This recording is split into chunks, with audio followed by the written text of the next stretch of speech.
Alright, hello everyone, it's me again, Marcus. Back again. I haven't been here in probably a few months almost. I've been really busy with work and traveling and other stuff like that. I'll get to that in a bit.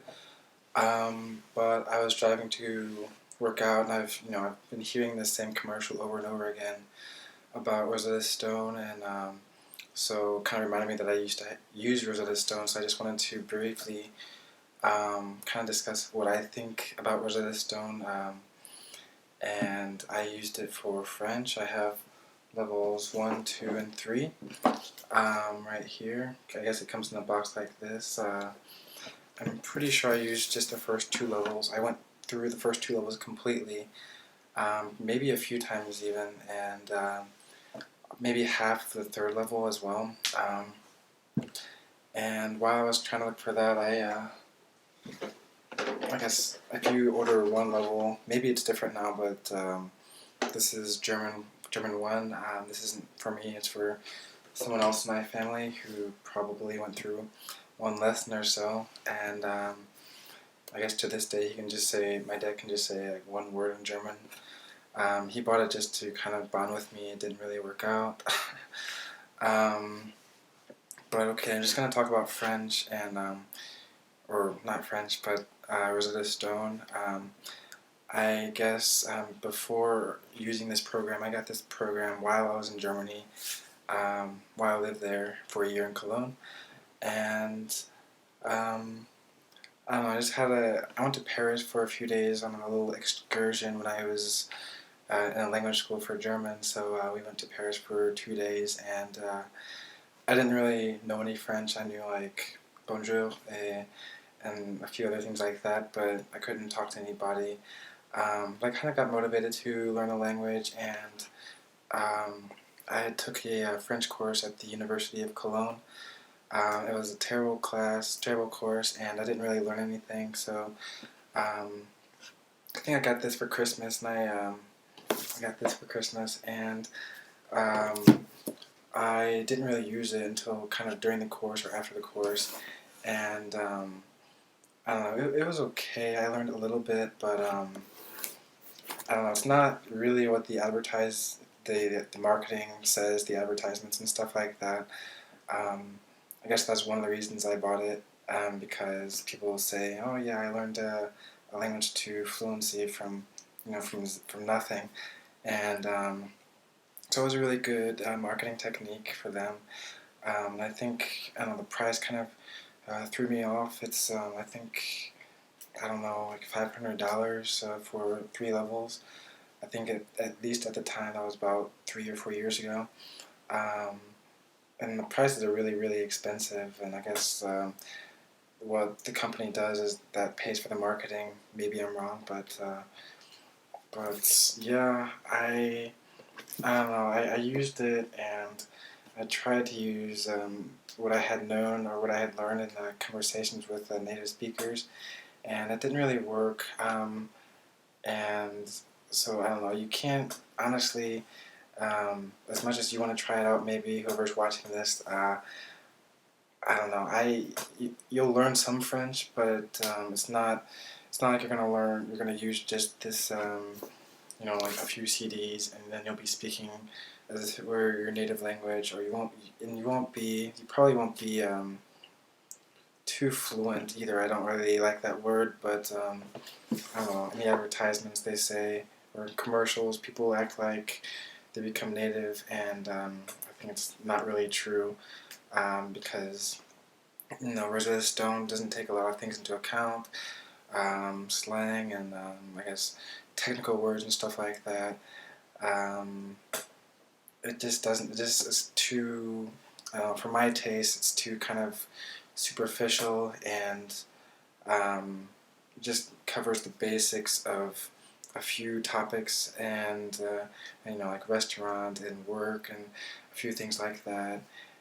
Another thing is another problem for me was the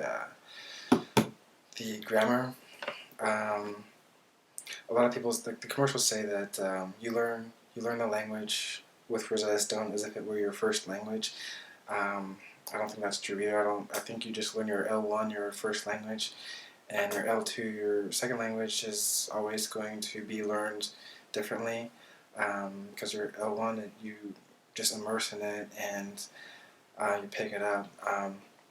Even so, even if you did learn French, if you were to learn a language with Rosetta Stone as your first language, then the Rosetta Stone should cover grammar as well, because I myself, I'm an English native speaker, and I think it's normal to, during school, grade school, middle school, high school, whatever, I think it's normal to learn grammar, the necessary grammar, I don't know, for maybe third grade until 8th grade, and then you learn some more stuff in high school. You write papers in that language, and your English over the years improves and improves and improves. With Rosetta Stone, I didn't learn any grammar. I just had to. They don't really go over that, why something is this way, or any grammar rules. So I think that I don't know. I consider grammar to be really, really important if I want to broaden and widen my abilities and kind of know why the ins and outs of the language, kind of compare it to English or compare it to German, and in terms of the grammar. But Rosetta Stone didn't have that. I guess you had to, you could get something wrong, and then you could kind of go back and wonder why you got it wrong, and then eventually, after a while, you kind of get the hang of it. And also in terms of the grammar, at least, well, I went through French 1, 2, and most of 3. The grammar didn't get complex enough for my taste again, because grammar can get really, there's a lot to cover with grammar, so many rules. So I had bought a different book, a French review and practice book, which I use sometimes off and on, which helps me with my grammar in addition to practice. When you practice and you read and stuff like that, you just pick up the language, and especially from native speakers and not some CD-ROM. That's just me. Yeah, okay, I'm just kind of reading the back of this. So it says, learn your language the same way you learned your first language, so I kind of cover that. You learn best by doing. So I guess I took that kind of literally, and or I took that seriously and kind of did it by talking to native speakers and not using Rosetta Stone. And in order to, I wanted some motivation, so I was kind of lacking motivation, so I went to France. Actually, a month ago I arrived in France, a month and a day, September 9th I came there, and to Paris, and I went to Avignon, and I met up with my girlfriend, and spent a really fantastic week in Avignon. We went to the beach in the French Riviera, and we stayed there, and I got really motivated, and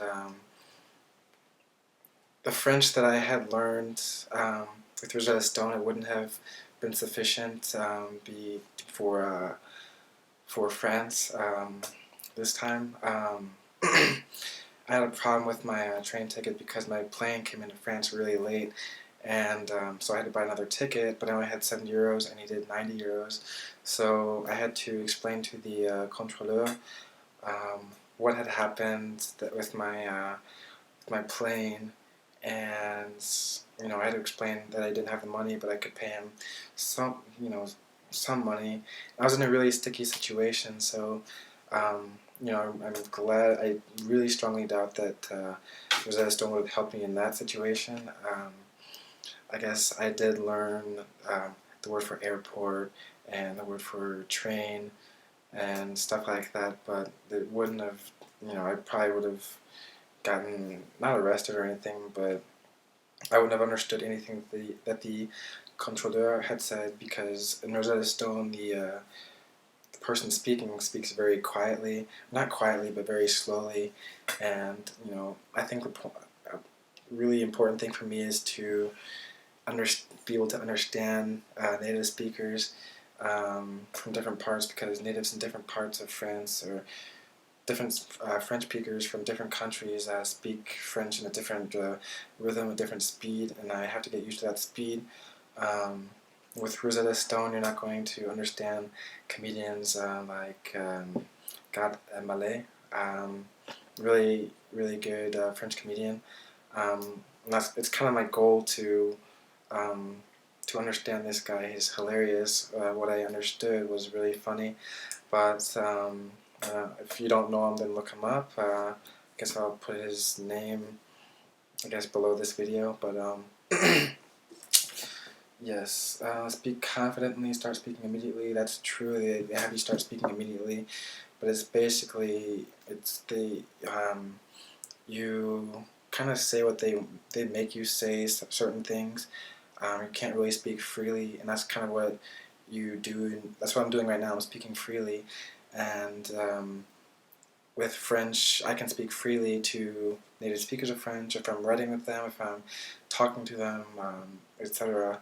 And everything's new. You know, it's always a new topic. I don't learn the same thing. I don't repeat the same things over and over again. Best of all, Rosetta Stone is addictive. Yes, it is, but it is slightly addictive. But after a while, I just didn't feel like my French was really going anywhere, so I put it aside maybe about a year and a half ago. I think I've been learning French for about 2 years now, almost 2 years. I think it'll be 2 years in late November or something like that, December. I think I started, 2011, so about 2 years. Yeah, so that is my little thing about Rosetta Stone. I think it doesn't really prepare you to go to a country. I've seen countless reviews and stuff like that and testimonials, but I don't know. I think that because we're talking about immersion with Rosetta Stone, I think if you really do that, if you're immersed in the culture by talking to actual French people, if you want to go to France, for example, or you can talk to Canadians, or whoever speaks French as a native language, and you can talk to them because there are a lot of French speakers out there. Or if you're trying to learn a different language like German, then you can go to Austria, Germany, and stuff like that, Switzerland. If you don't have the means of going there, then you can always go online and find speakers on the internet, because it's 2013 and there's just so many ways to meet people and immerse in a language right from your computer. But I needed that extra little edge, so I went to France, and I got that edge, and now I'm being more serious about the language. I'm writing it more. I'm speaking it a little bit more. I have my off days still where I get obsessed about German, and I speak in German with my friends from Germany, or Austria. But I am more motivated with French. And when I was there, I just kind of, I even worked, for example, I kind of worked out there. So yes, I did go to France, and my girlfriend found me a gym to train at for the week, because I don't know, I just feel really bad if I don't lift or if I don't train for a week. But she found a nice gym for me, and I trained there for a week. I was there the whole week, so I trained there maybe 4 or 5 times. And the guys in the gym, they're not going to speak, hi, how are you doing, stuff like that. Ça va bien? I don't know. And just hearing how people speak. I was in the south of France, so instead of saying à demain, they say à demain. So I thought that was really cool, and always that first time where I'm in a different country, I'm kind of put in my place, and then I come back to the States. I know what I have to do, and I just I do it because I prepare for the next time. And each time that I go back to the country, be it France or Germany, wherever, I want to improve every time. So so I mean, if you want to learn French and you want to get to a really really high level, or if you want to get to a decent level where you can kind of dabble in the language, then maybe I mean, this is, you can get to a decent level with this, not really, I don't know. They say you can get to, I don't know, upper intermediate maybe. I know there are 5 levels of French now, upper intermediate, but I don't really know. I want to get to advanced in my languages. That's one reason why I stay with 2 languages, just so I can focus on this. I can focus on this because it's really, I can't have a rudimentary level in a bunch of languages and not be go to the countries and not be able to converse with the native speakers. That would be, it's just embarrassing for me personally. But to each his own, to each her own, to each his own. But yeah, so for now, still in German and French. But yeah, there was this guy in the you know, there's always a guy, there's always someone I meet in the country my first time where I don't understand him completely, but he motivates me enough just so when I go back the second time that I understand that person completely. It happened in Germany with my internship there, and one of the people I was talking to at the gym, Pascal, I spoke to him, and you know, I had to apologize a few times, like, je suis désolé, mon français est merdique. But we understood each other. We were going to stay in contact, and the next time I go there, my French is going to be better. He's going to be like, wow, you know, your French is good because I have that motivation. So, yeah, so Rosetta Stone wasn't really motivating enough because it lacked in many areas, grammar, vocabulary, stuff like that. And I prefer to talk to a native speaker, and yeah, so in addition to that, I don't think I could read any. I think I tested reading French articles and stuff online after using Rosetta Stone, and I couldn't really do that either. And now I can read more and more just by talking to people. You just pick things up, and that's just how I do it. So that's my personal preference. So yeah, I think I'll stop here. I've rambled on and on and on for about 17 and a half minutes now, so I will stop. So I think I'll be making more videos soon. I don't have to work tonight, or I didn't have to work tonight, so that's why I had time to make this video. So yeah, thank you for watching this video, and I hope to see you all soon, and yeah, ciao.